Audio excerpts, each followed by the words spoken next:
It's 2 a.m. You can't sleep. A thought showed up uninvited, and now you're rebuilding every conversation, every failure, every version of yourself that wasn't enough. And somewhere in that spiral, you accepted it. You believed it, because it felt real, because it felt like you. But here's what nobody told you. The voice in your head is not your voice. It's just noise you've learned to call yourself. Every anxious thought, every harsh judgment, every story on repeat, none of it is who you are. It's what your mind does, and there's a difference, a massive one.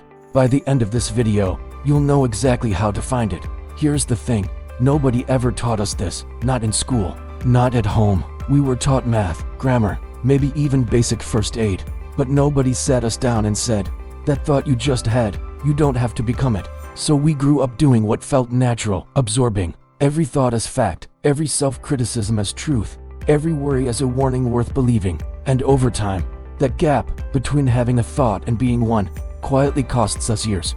Years of shrinking, second-guessing, exhausting ourselves fighting a narrator we never questioned. What's remarkable is that the solution isn't new. Cognitive behavioral therapy identified it. Mindfulness research confirmed it. The Stoics wrote about it 2,000 years ago. Buddhism built an entire philosophy around it. They all point to the same truth. You are the observer, not the thought. But knowing this and actually living it, that's where most people get stuck. There's a psychological term for what's happening. It's called thought fusion, and it's exactly what it sounds like. Your mind generates a thought, and instead of seeing it as just a thought, you fuse with it. You become it. Here's why. Your brain is a pattern-making machine. It was built for survival, not accuracy. So it doesn't present thoughts as possibilities. It presents them as facts. Most people think the problem is that they have negative thoughts. The real problem is that they believe them. Think about this. Someone wakes up with the thought, I'm not good enough. They never examine it, never question it. But unconsciously, they start declining opportunities because of it. They over-explain themselves in meetings because of it. They stay in the wrong relationships because of it. An entire life quietly shaped by a thought that was never even true.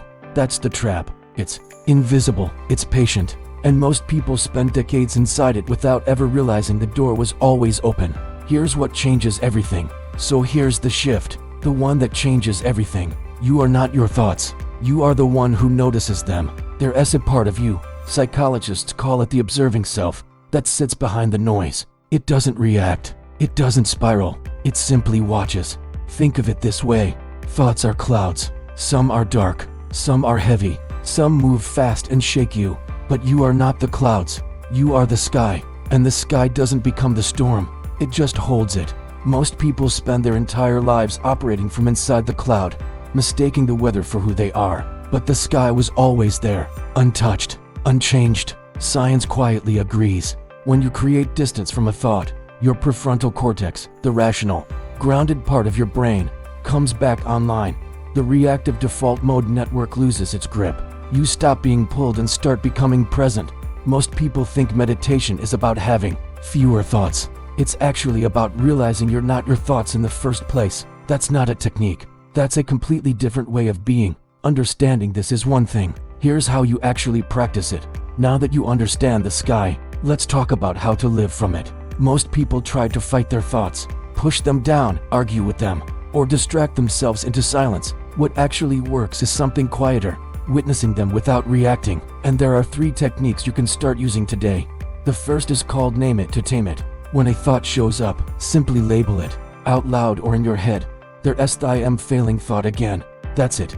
Research shows that naming a thought creates immediate psychological distance, reducing its emotional intensity almost instantly.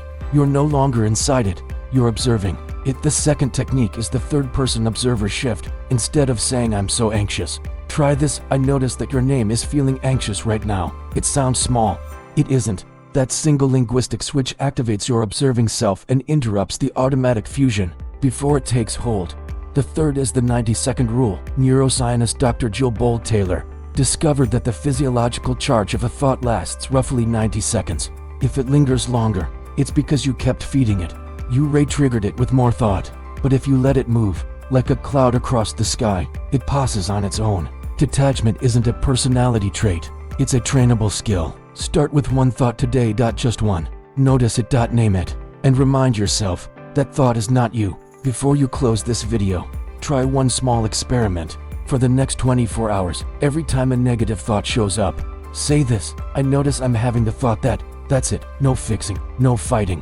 Just witnessing, see what shifts. Then come down to the comments and tell me what came up for you. What thought showed up most? What happened when you named it? Because this community grows when we stay honest with each other.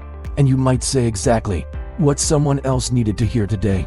If this helped you, share it with someone who needs it. Your thoughts are passing weather. You are the sky.